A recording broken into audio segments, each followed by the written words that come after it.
Highway 148 marks where Corning, Iowa splits into two towns, one with broadband internet and one without. Business owner Ann Greenwalt is without. We have been waiting for a year now to have fiber brought to us. Corning, Iowa is an example of what businesses call the last mile problem.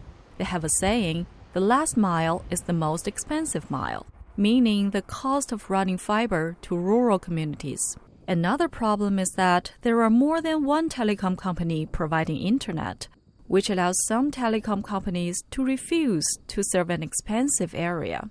I mean, they just say that we're not within their territory and they don't have to provide us service. So Ann is paying the $5,000 cost herself to string the fiber optic cable. Because our employees are experiencing, 20 to 25% a day in downtime due to the internet speed, they're not, being able to effectively do their work as efficiently as possible.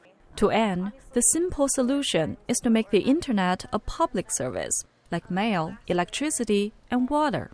We made radio, we made television, we made electricity. It's just the next stepping stone to make ourselves more cultured, more diversified, and have our reach be more worldwide. Some experts say, though, it's tough to argue that the internet is a necessity. If it's an issue of giving service that's necessary for public safety, then there's a very strong social argument or public argument. So hospitals, the police, Homeland Defense, perhaps other emergency services that are provided in the area. It's a little bit more difficult to make an argument that then you also need to subsidize internet service to an individual household.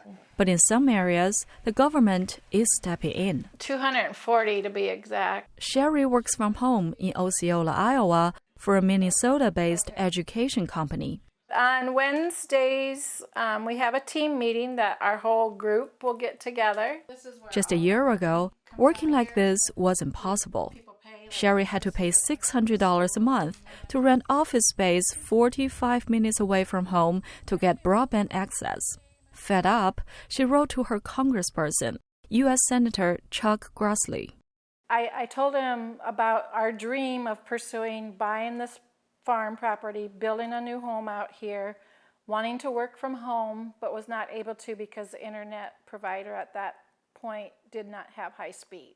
And he said, well, I have, good news for you. He said this Connect America funding was made available to internet providers through all of Iowa. This new system connects the user to internet through microwaves with a speed up to 100 megabytes per second.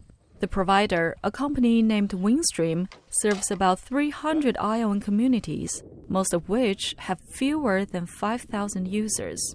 First would be cost effective, and it's rapid deployment. We can set the towers out, fiber feed them, and microwave the shots, and we can feed via antenna to the customer.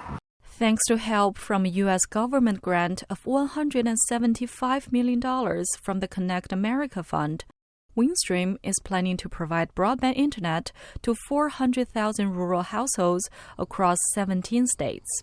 Overall, the fund has dedicated $1.5 billion. Calla, VOA News, Corning, Iowa.